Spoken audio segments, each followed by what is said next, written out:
Catherine's getting a sequel, everybody. Hey, woo! Awesome. I love that game.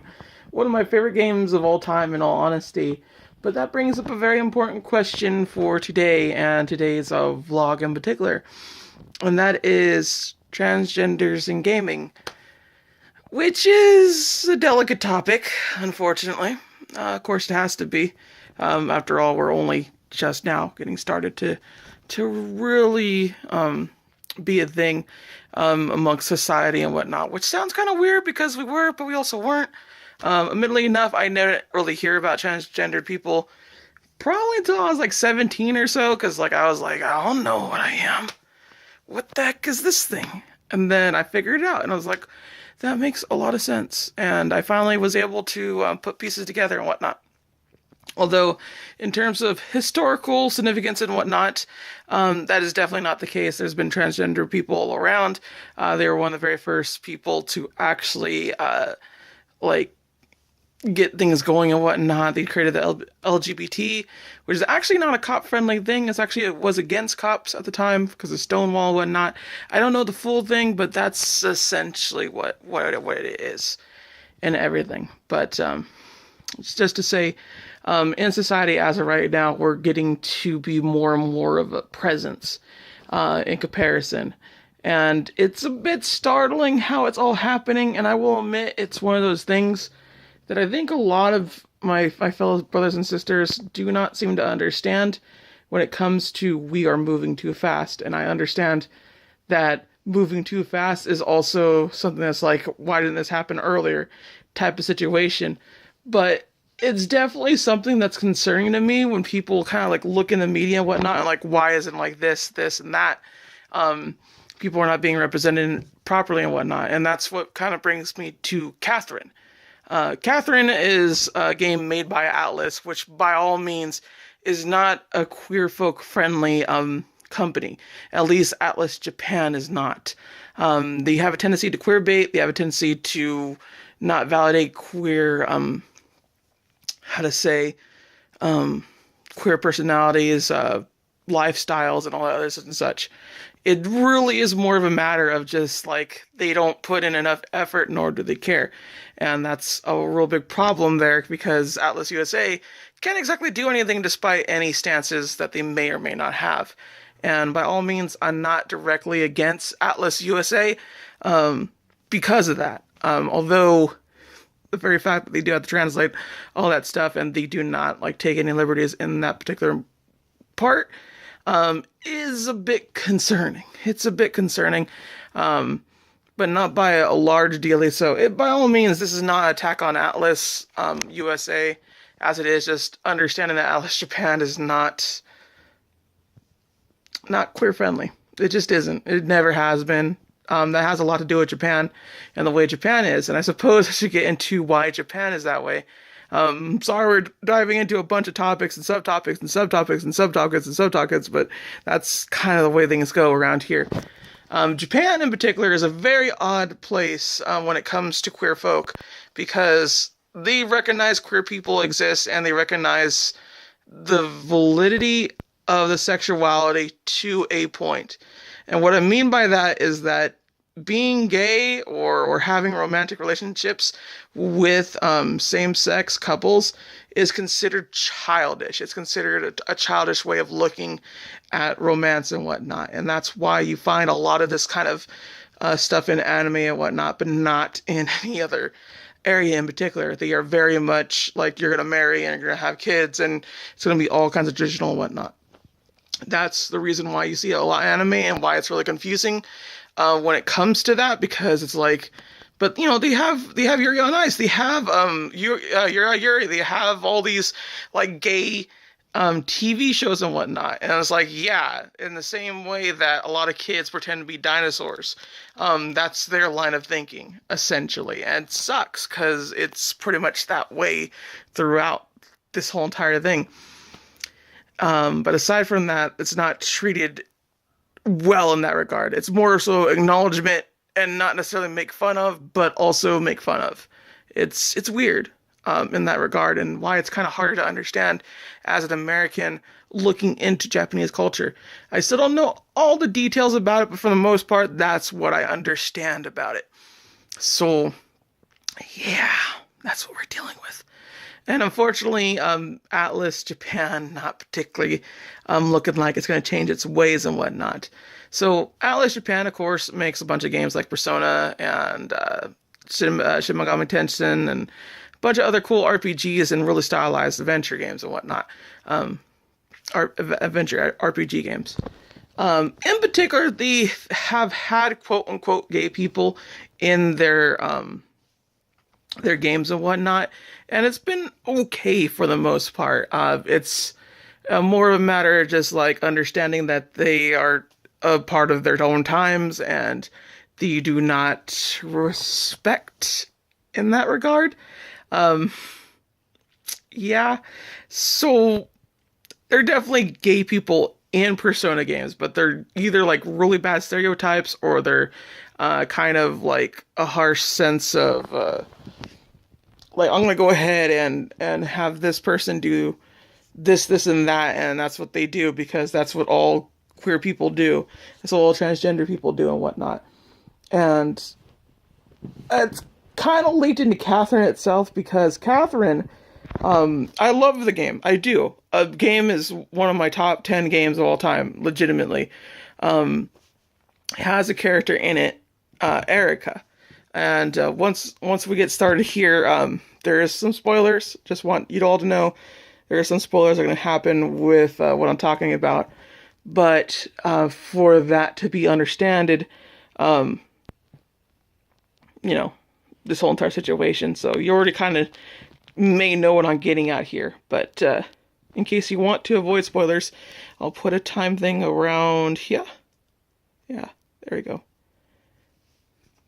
So, in particular with Erica is actually, later on in the game, you find out that she was originally called Eric.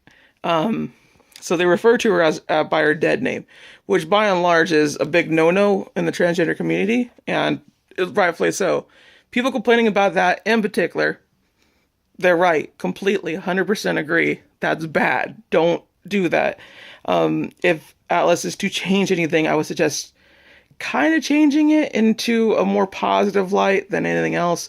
I understand it's supposed to be a reveal in a lot of ways and regards, but that's kind of a problem when you have this couple, Toby and Erica, get together, and it's kind of like, oh, you trick me, and she's like, oh, well, like, whatever.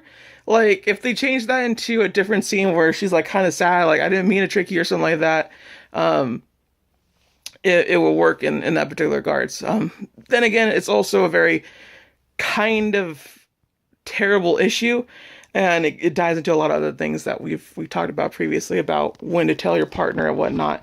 And in that regard, and when you're thinking about it this way, it's actually not that bad in the sense that her friends did not tell Toby until like when a relationship was actually established and whatnot. And even then, it's still like, that's also kind of bad too, because it's like the friends told and not her. And that's a problem because she's the one that should be telling, not her friends. But the friends also have a lot of other stuff too that they do in regards to Erica and the way that they talk to her and everything like that. Mainly it's just like, oh, yeah, but you're not a woman. And like, oh, like I would understand this advice coming from a woman.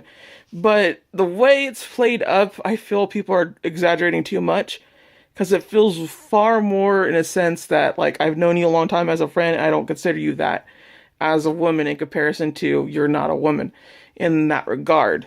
And I only say it that way because it's presented in that way in the context of the game. And that's kind of the biggest problem I have with a lot of people going into Catherine and going like Erica is a bad transgender stereotype, because I think she's kind of one of the most realistic ones, believe it or not. And I only say that because, hey, guess what? The me does not have a lot of us. That's just a simple fact. We're going to get a couple bad ones. That's just going to happen. We are going to get that. That happens in every single thing in media. You're not going to get good representation in the first tries of everything. I mean, if you think about it and look at various clips of old TV shows. They're very flamboyant and they're very, oh my goodness, for gay people. Um, just not one of those things in particular that are just like, oh, oh, they got it right the first time. Awesome. No, that rarely ever happens. In order for people to actually begin to start understanding something, they need a sort of generalization and stereotype that they're familiar with. And then that hurtful stereotype goes down a notch and becomes more real. And then it goes down another notch and becomes more real. And then it goes down probably like one or two more notches. And then you actually have a character that represents that person, represents that person with the reality trait and whatnot. Um, but I feel like that's lost on a lot of people when it comes to that, because when you look at everything else in the context of Catherine, you'll actually see that a lot of her friends basically just treat her the same way, the way that they would like talk to everybody else and whatnot. She's still the server, obviously, and they still give her a lot of guff, and she's just like, okay, whatever. But they're still all friends, and even Vincent talks to Erica the way that he does to her. And it's just kind of one of those things, it feels far more like I am an old friend of yours in comparison to anything else. And that is how it is presented in context. And I understand that are like, oh yeah, but like if you go back and like they all knew that, you know, Erica was actually Eric, so that's why the reason why they did that. To the player, it's not presented that way at all. It's presented entirely different until the end, and that's only if you get the good, true ending. In which you do actually find out and whatnot. And that's something that I feel like a lot of people don't seem to understand in that regard. A lot of how perception is handled and how people are treated and whatnot is based on what you see. And a lot of what you see with Erica is just that. In fact, a far majority of people that play Catherine may not even actually know that Erica actually is, or rather was, male biologically. Even though it's stated in the instruction manual, which was really stupid. I don't understand why they did that, but that's kind of one of the things. Another thing in particular with Erica that does have to be addressed is that they start talking about how men are always having these bad dreams, and Vincent and his buddies start talking about how they have bad dreams and whatnot, and how they're like, oh man, I'm not feeling good. I feel like I'm in this tower climbing simulator and whatnot. And Vince is like, oh yeah, I feel the same way too. And like, are we all dreaming the same thing? And then Erica mentions that she's starting to have nightmares after Toby and her, like, do it essentially. And now Toby says it's a little bit weird and whatnot. But in a lot of ways, it's not actually hinted she's having the same nightmares. And the only reason why I say that, and my only evidence for this, is that you do not actually see Erica in the dreams. You see everybody else except for, well, no, I shouldn't say everybody else. You only see Johnny in particular about those dreams. But Orlando, you do see. I don't think you see him at all. I don't think he mentions having dreams in particular. But everybody else that you do meet, it does have talks about like going into a dream or something, or you see them there and are like, okay, so this sheep is actually this person in real life and whatnot. And you kind of make that up as you go along. Erica does not show up whatsoever. She just mentions she's just having a nightmare. And I feel this is kind of supposed to be a red herring to this whole entire thing. And what I mean by that in particular is that, quote unquote, men are supposed to be the ones that are going in these dreams, and they're the only ones that are having it. But for one, it's never properly established that it actually is just men. From my knowledge of the game, from what I remember from it, it's more so a matter of someone that doesn't want to treat a relationship seriously in comparison. So we have that for her in particular, to go for her. And then we also have the fact that, two, we don't see her.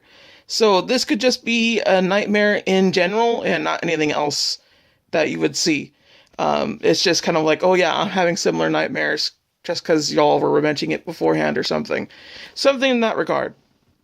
And that's what I feel it kind of saves Erica as a character, because she feels kind of like a double red herring in a lot of ways. And the way that her friends treat her in particular feels more like old buddy relationships, more than anything else. And I understand that this is not particularly good in the sense that, like, hey, this is still not good transgender representation. And I'm going to tell you right now, I agree. I also think it's very problematic that the way they set it up and everything does not work as well as you would want it to. But as of right now, one of the best roles transgender people have in gaming.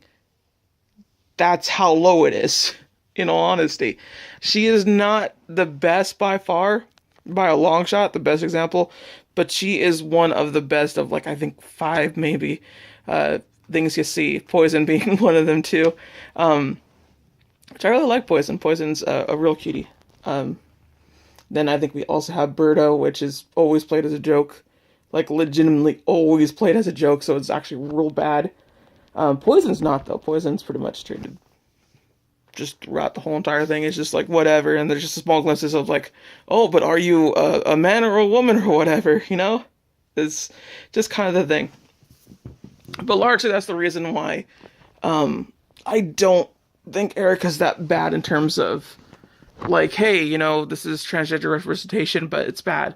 I think she's very middle of the road, just kind of like, these are done by people that clearly do not understand transgender people and whatnot, but it looks like they're trying. It looks like they're trying. You don't have to agree with me on this. I honestly do agree that it's bad representation. I just don't think it's as bad as a lot of people are saying, and that's what always confused me, because it's like, there's people coming out there and going like, "Oh, this is one of the worst things ever." Catherine's like a hate, has like a hate crime job thing on transgender folk, and I'm just like, no, not really. It doesn't really have it. Not unless Erica's actually in the bloody nightmare itself. Will I consider it to be bad? And if the remake does happen, and it does, well, it's happening obviously. If the remake happens and you see Erica in the dream, then yes, absolutely, positively, just the absolute worst. Because no, that's the whole point. Is she just kind of like has nightmares, but at the same time, she's like doesn't show up and everything. So that's my problem with a lot of people saying it one way or the other. But yeah, that's my little rant about Catherine in particular and transgender folk and such. And honestly, I think we're doing all right for now. Obviously, we need to get more and more representation in video games as a whole. But when it comes to Erica, I feel she's a step in the right direction rather than just some sort of deterrent. That's always something that kind of confuses me, because they could have easily played it up for laughs in particular, like Birdo. And Birdo's bad. Birdo's a bad representation all around. I don't understand why anyone would want to have that. I'm not saying anyone does, but when people are pointing fingers at Erica, I'm just kind of like, there's Birdo, which is widely accepted and widely made fun of. How about we focus on that instead? That'd be far better, and it's far more impressionable to kids than Erica ever is. On top of the fact that the majority of people that do play Catherine will not actually know Erica is the way that she is. So that's kind of my problem with it. And yeah. But aside from that, I'm doing fine. I'm being stressed out by doing all these things in particular. I might have some things in line work later on down the road this week or so. It's coming up, Christmas. And then I'm going to go ahead and play Bayonetta 2, one of my favorite games as well. It's going to be very fun. I love Bayonetta 2. Best Christmas game out there. Then we're going to be getting ready for a sequel, the year of the sequel. Seeing kinds of crazy, everybody. It really is.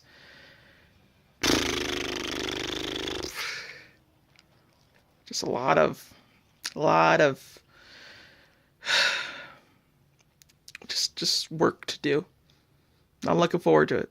But I do want to talk about Catherine, because Catherine in particular is one of my favorite games. So yeah, that was fun. Oh, I'm probably going to play Catherine once it comes out, in all honesty. And I might be disappointed if they add anything else for Erica. I hope they don't. I hope they help Erica out more than anything else, because I would love for her to be a better character. And I think she's a good character, just not a great one. And that's what I want. I want her to be great. I want my McDonald's girl. Till next time. Sayonara. Bye-bye.